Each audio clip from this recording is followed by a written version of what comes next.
Emerging Trends, the Internet of Things. Fall 2015, Dr. Prince. Team Silver, Cohort 58. What is the Internet of Things? Is it a scientific vision come to life?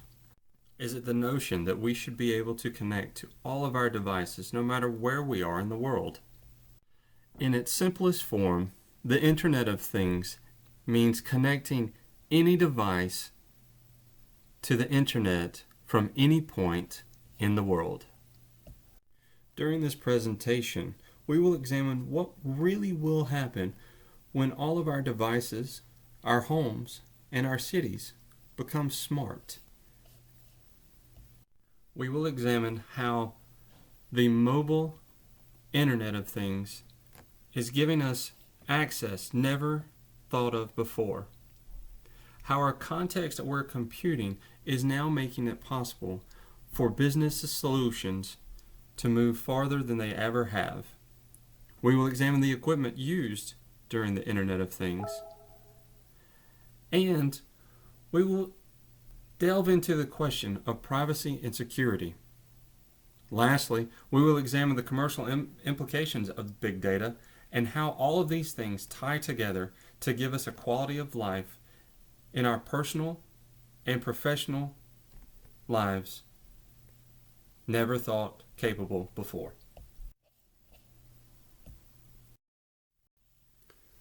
The mobile Internet of Things.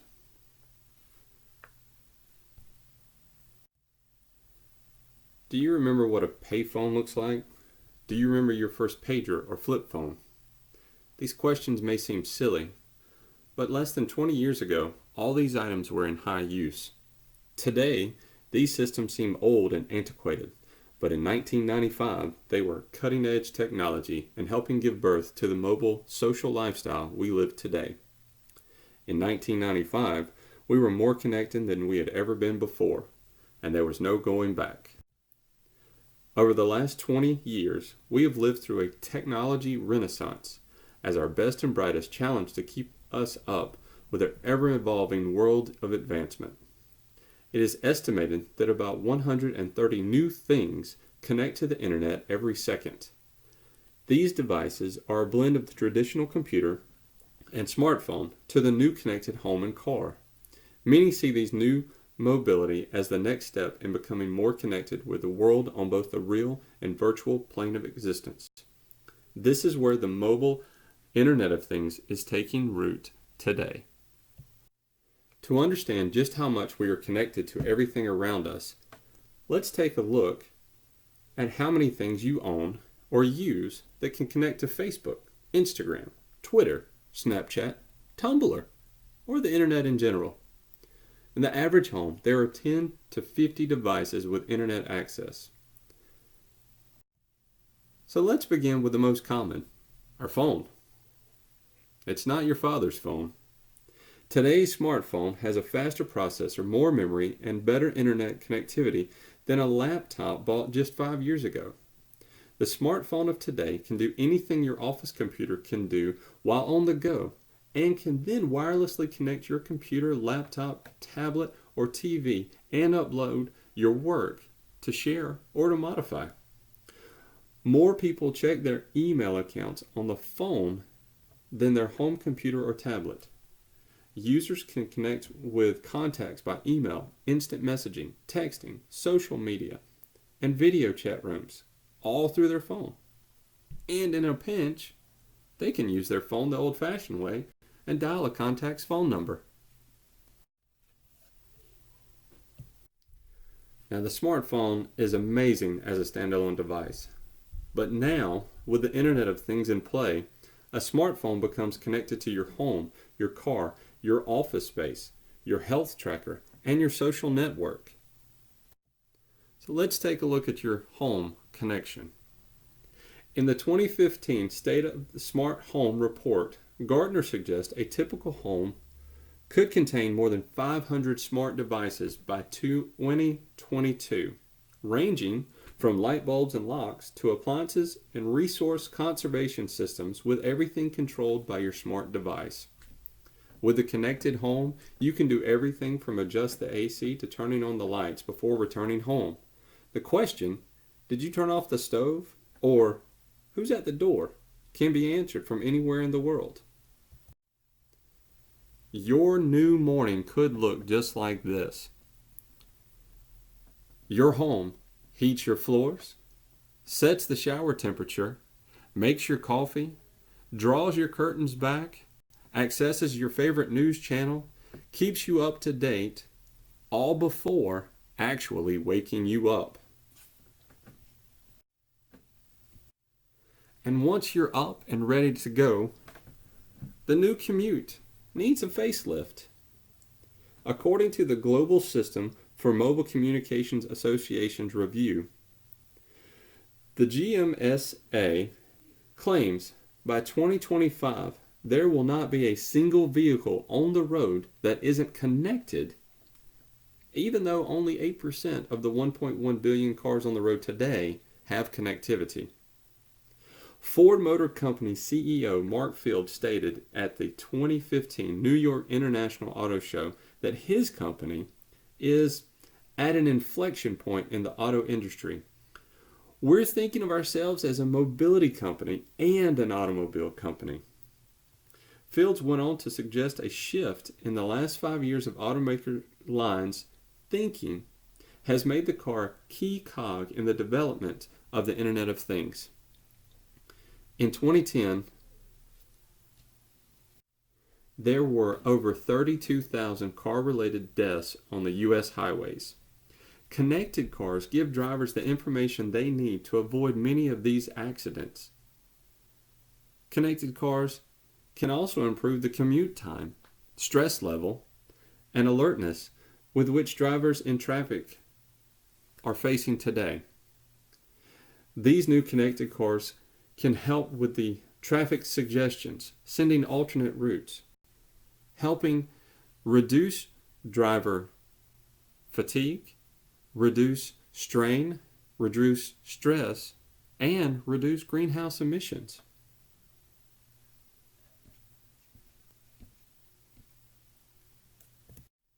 And if all else fails, some companies are betting their future on the driverless car. This vehicle takes connectivity to a whole new level.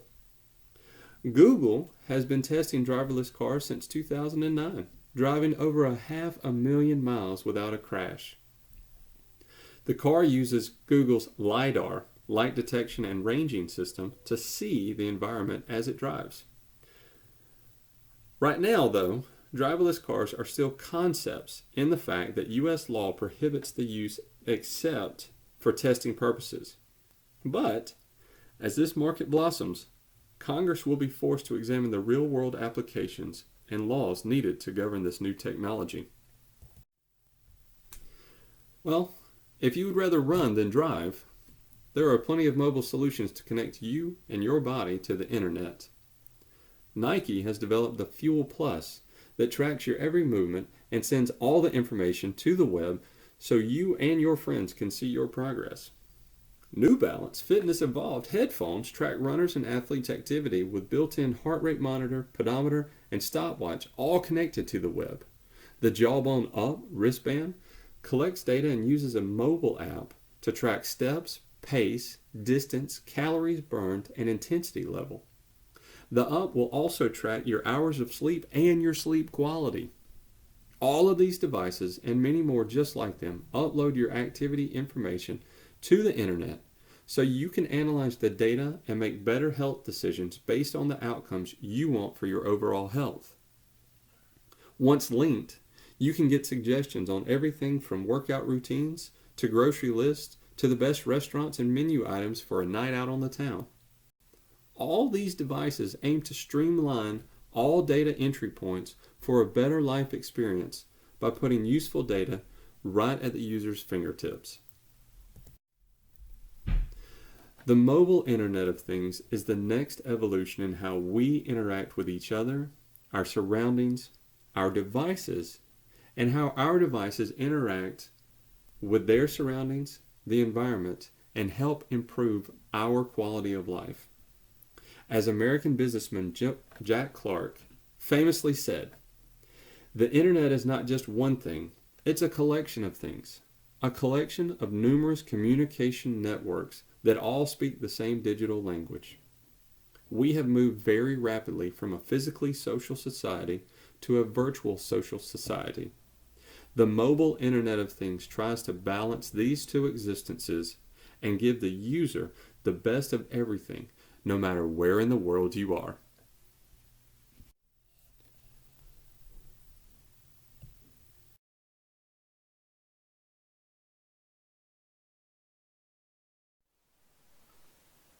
Context-aware computing.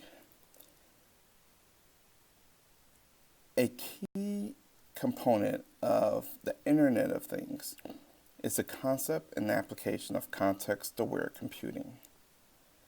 To fully understand how the Internet of Things, or IoT, is impacting and will continue to impact our lives even more, it's crucial to understand how context-aware computing is central to how IoT devices work. A key tenet of IoT is the concept of concept-aware computing, and here's what it means. Context-aware computing is a style of computing in which situational and environmental information about people, places, and things is used to anticipate immediate needs and proactively offer enriched, situation-aware, and usable content, functions, and experiences, according to Gartner. Computing is not aware of your context. What I mean by context can also be described as situational and environmental awareness. Traditional types of context commonly used are rather location, identity, time, activity, and event. These are not exhaustive lists of all types of context, just some of the ones most commonly used by IoT devices. Traditional computing provides us information based on a series of rules, commands, and business rules, but does not take into consideration any awareness of where it is, where its user is, or what may be happening to itself or its user. For example, if you and I are having a conversation in a room and someone else walks by and wants to speak to us, they will likely wait until we stop speaking before they begin to speak. Although that person wants to speak, they are aware of our context. We're having a conversation. To interrupt us would be rude. However, imagine again that we're having this conversation. We both have devices in front of us. I have my iPhone in my pocket. You have your work laptop open, and all this is happening while we're having our conversation.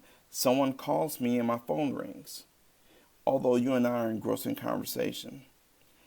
Again, your email application sends an alert saying you've got mail, although we're still speaking. Neither my smartphone or your computer have taken the situation or context into consideration. Imagine, however, that my iPhone somehow knew I was in a conversation and automatically vibrated silently instead of ringing. Or your email application paused all new mail notifications except for those marked extremely urgent since it knew you were in a conversation. The ability to factor in this type of data, this situational and environmental type of data, and change behavior based on it is exactly what context-aware computing is. To really obtain a good understanding of context-aware computing as it relates to the Internet of Things, let's review a common and simple example: lighting. We use lighting every day in multiple ways. Thank you, Thomas Edison, for the invention of the light bulb. Lighting has had a profound impact on our development as a species. As profound a development as lighting is, traditional lighting is not context aware. With traditional lighting, there's no awareness of context. It only has two states, on and off. It requires a human being to interact consciously with a device, a button or a light switch, to initiate these changes in state. With context-aware computing, lighting can take actions based on the context data available. Let's explore a few of these. Activity. So a light that is equipped with a motion detector can detect motion and trigger the on state. Let's take a look at activity and time. This same kind of light can detect lack of motion, aka stillness, over a certain amount of time and trigger the off state. So it's detecting lack of motion, that's the activity, and it's detecting over a period of time, which is the second context, in order to trigger the off state. Let's take a look at the location context. So if I take this light, and instead of it being a motion detector, I'm putting in a dark office and somewhere, it's actually something that I'm using for outdoor lighting. So when it detects sunlight, it triggers again the off state. So no lights come on, right? And it stays in the off state regardless of the activities that may be happening that it may sense, because it detects the light, and if it detects light, it remains off. Great. Let's look at the fourth scenario here: activity plus time plus location. With these three types of context, here's the scenario. So we're still dealing with outdoor context-aware lighting, but now we've shifted from daytime to nighttime. And in a nighttime context, it's detecting the lack of light, plus that's the location awareness, plus it's detecting motion, that's the activity context, and or lack of motion, okay, still activity. But with the lack of motion, it's also adding a third context to that, which is time. So it's detecting a lack of motion over a certain amount of time, and when that time goal has been reached, it triggers the off state.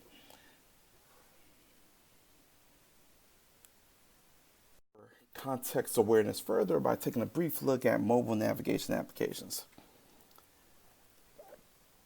Now, if we're looking at activity-based context, that's a simple one, right? We can take a look at how a mobile navigation application, after you've arrived at your destination and you get out, and let's say you haven't arrived at your destination, maybe you're 2 blocks away, you stop, you park in a parking garage, you get out, you start walking towards the restaurant you're going to. Somehow your phone realizes you have switched your activity type from driving to walking without you having to specify that you indeed have made that change. And it factors that in and revises your ETA, and it revises the way it's providing you navigation and directions. So that's one example of context awareness within a mobile nav, looking at activity specifically. Now, if we're looking at an example where you have activity plus time plus location as a context, you can look at basically providing your standard directions from point A to point B, and then the navigation that happens in between. It is first of all, as soon as you start your journey, it provides you with your estimated time of arrival. So you know that as soon as you start your journey, and that's based on your activity and patterns of activity over time, and it's also looking at traffic patterns.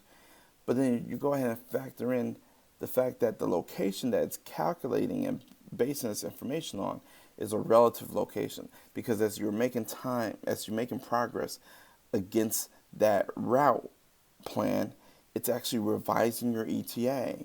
It's telling you that you're now, instead of 1 hour away, 30 minutes away, 20 minutes away, 10 minutes away, 5 minutes away. So it's actually using your relative location, tracking where you are along your journey relative to traffic patterns relative to the map, relative to the distance from your destination. Let's take a look at a third context, event plus time. So an interesting thing that my iPhone will do is that it will send me a proactive notification providing suggested departure times based on meeting locations. In other words, it's going to read an event that's a meeting on my calendar that has an address associated with it in the location field. It's going to look at the time. It's going to take into consideration traffic patterns, my driving patterns, and it's going to just proactively tell me, look, based on all of that information, if you want to make that meeting in the next hour, you need to leave in the next 15 to 20 minutes. Finally, let's take another look at the mobile navigation computing aware example as it pertains to leveraging the context of identity plus location plus time. Using location plus identity notifies friends of your location and notifies you of the location of your friends using many of the location-based Google applications. You can see where your friends are in the world, and they can see where you are anywhere in the world, so long as you're connected. And that information is fed real time. So, yet another powerful example of context awareness within mobile navigation. No matter what the IoT innovation that's pictured below, understanding the driving principle in all of them is helpful, and that driving principle is context-aware computing. As you continue to think about the future uses of IoT and the way it utilizes context-aware computing, it's helpful to understand how the success of these innovations will be measured. The ultimate measure of the success of an IoT device driven by context-aware computing is the lack of awareness of human beings as they interact with them.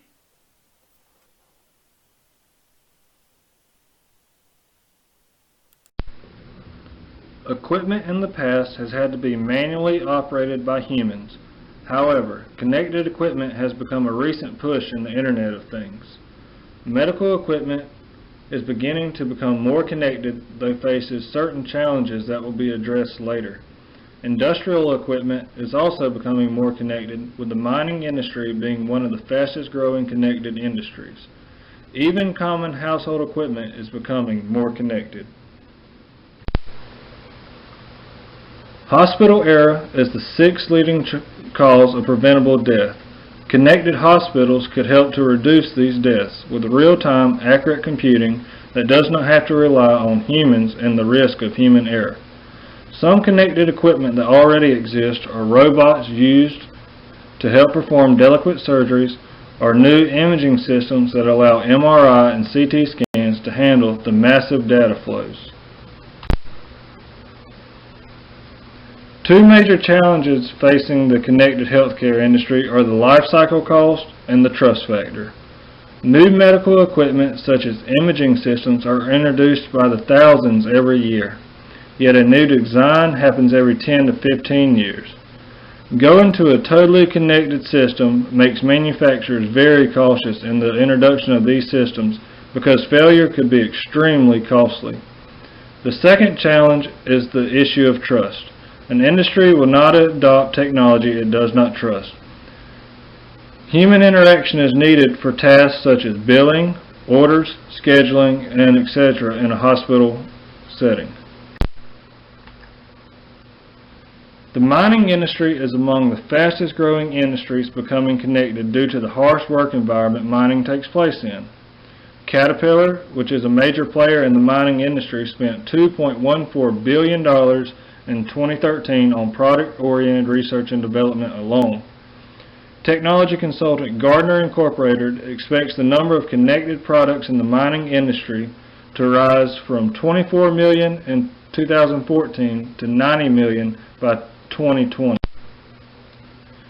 Connected mining equipment can be used to prevent downtime caused by a broken piece of machinery.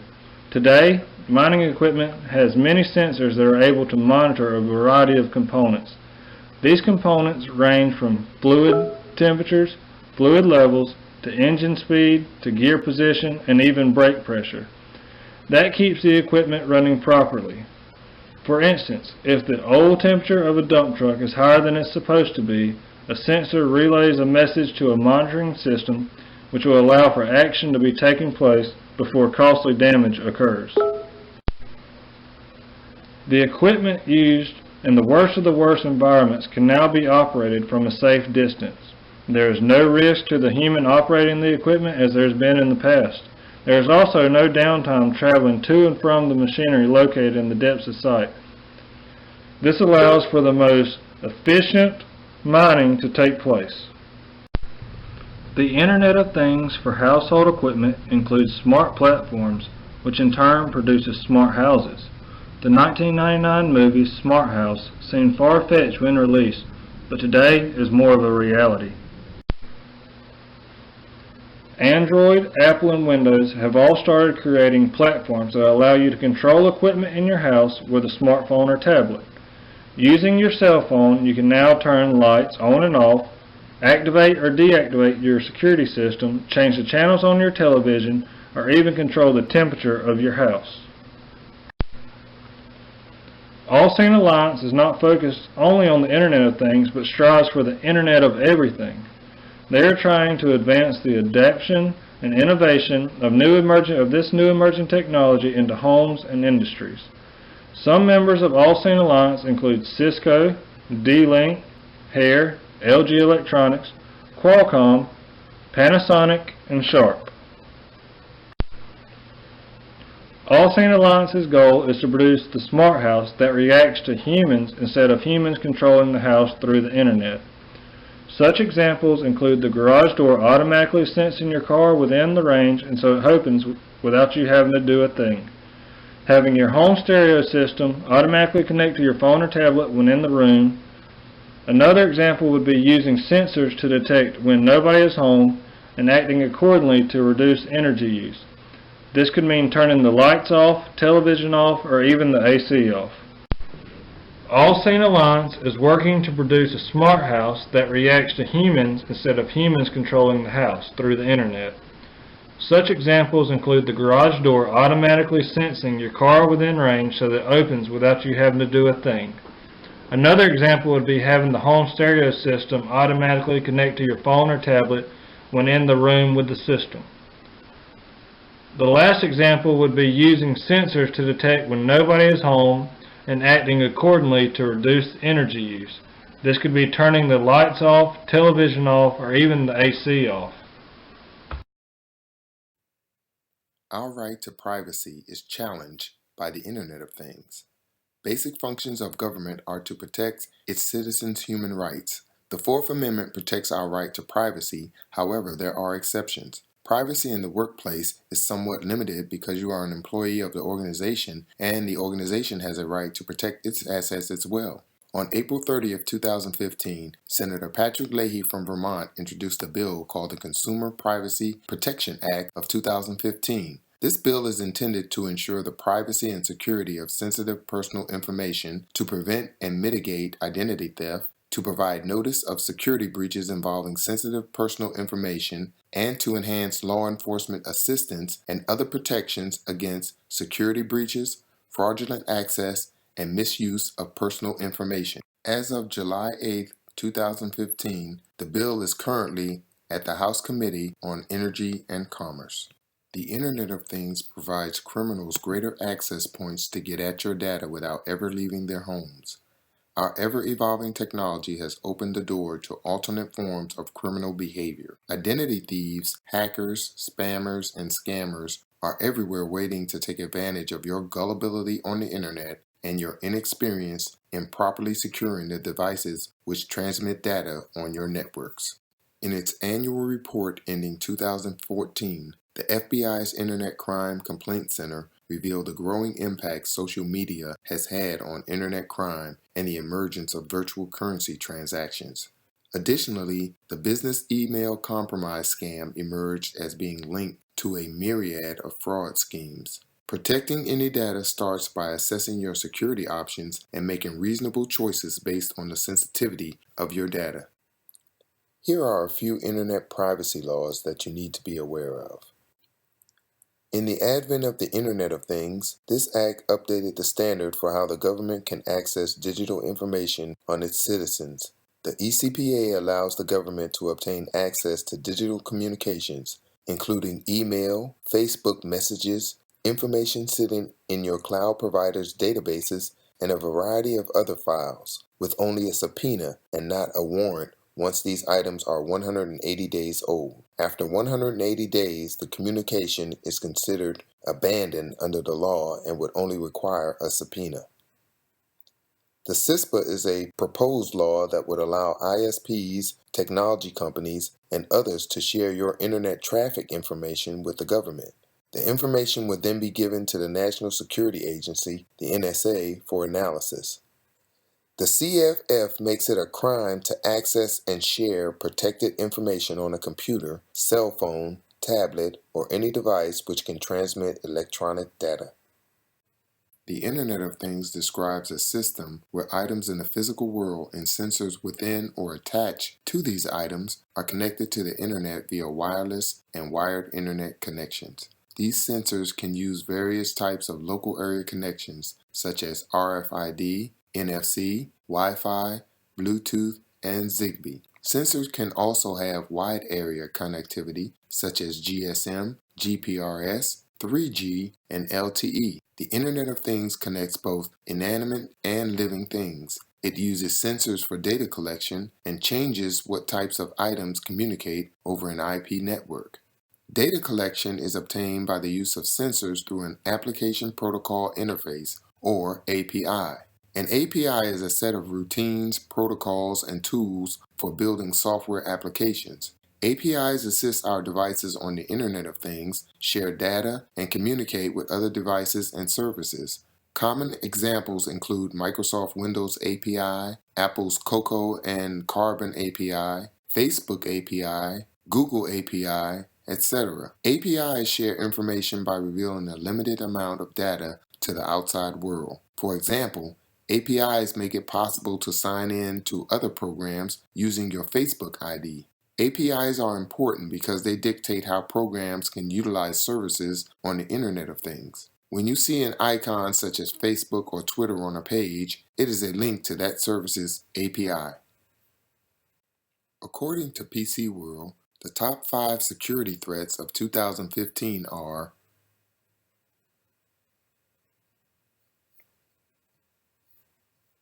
the top 5 most common network security vulnerabilities include: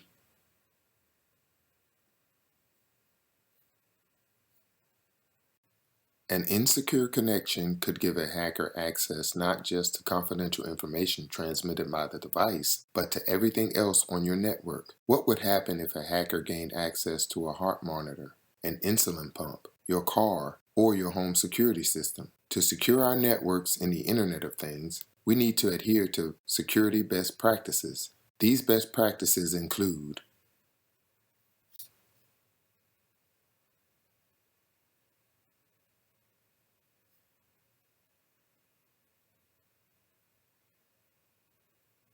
as the Internet of Things becomes increasingly prevalent, exploitation of home network security vulnerabilities will become more common. Recent studies have demonstrated that Wi-Fi-enabled baby monitors and closed-circuit television systems can be hacked, allowing strangers to see and hear inside our homes. Potentially, this could even lead to hackers being able to spy on people as they enter login codes. Internet filtering software can be installed to ensure employees are not visiting inappropriate and potentially dangerous websites.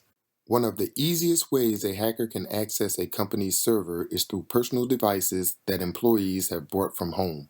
Most companies take reasonable steps to protect their networks from virus attacks, but one area of vulnerability that is often overlooked is infection from employees' home networks.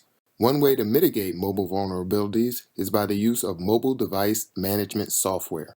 Mobile Device Management, MDM, is a type of security software used by an IT department to monitor, manage, and secure employees' mobile devices that are deployed across multiple mobile service providers and across multiple mobile operating systems being used in the organization. Mobile device management software serves a variety of purposes.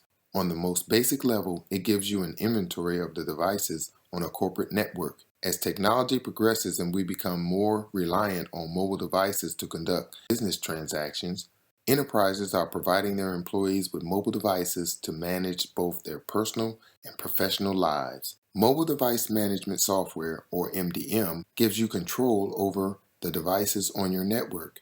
Some popular MDM software options include SOTI Mobi Control, Microsoft Intune, and 2X MDM. The growing availability of malware generation kits and malware source code for mobile devices will lower the barrier to entry for cybercriminals targeting these devices. Untrusted app stores will continue to be a major source of mobile malware. Traffic to these stores will be driven by malvertising, which has grown quickly on mobile platforms. These areas of activity have increased developments in exploitation and evasion, according to McAfee Labs.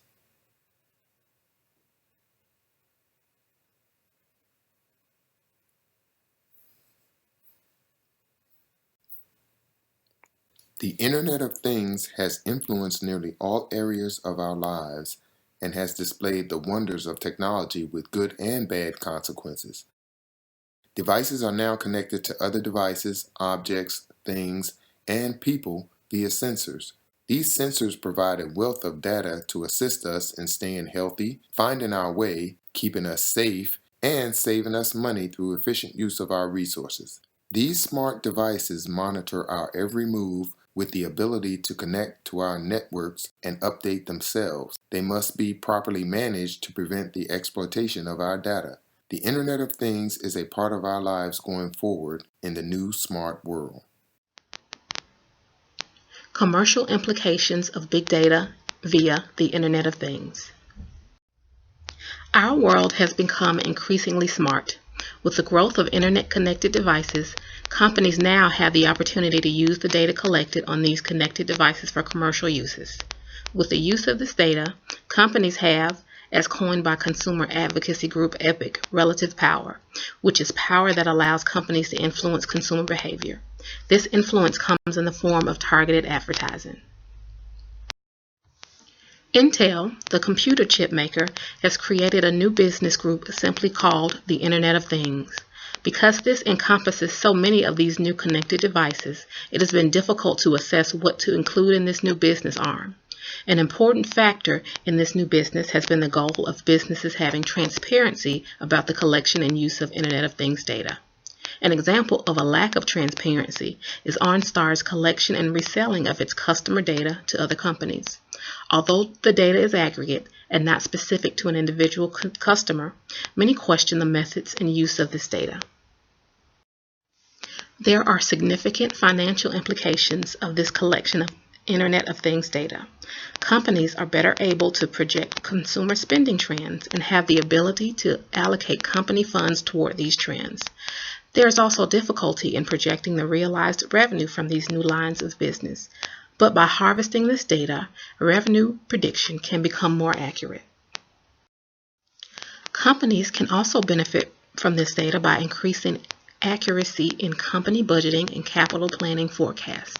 It is projected that the global profits from the Internet of Things will increase to $14 trillion by 2022, with $1.9 trillion of that total from mobile advertising. The long-term prospects of Internet of Things have far-reaching implications for organizations in their collection of big data. In summary, the Internet of Things represents a significant leap forward in technology, an evolution where our machines become less obtrusive, less obvious, more powerful, and more intuitive.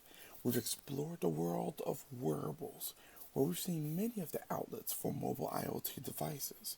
We've explored context-aware computing and gained an understanding of the conceptual framework of the Internet of Things and its evolution. We've explored how IoT has impacted heavy equipment and machinery, bringing an endless future to the connected equipment in all sectors. We've explored privacy and security, reviewing the legislative framework, the risks and innovations in security to keep us safe in an IoT world. Finally, we've reviewed the commercial implications of big data and obtained an understanding of how companies are using the enormous amounts of data gained from the Internet of Things to create new markets and define new profit models. The Internet of Things is a huge step forward for us, involving many risks and rewards.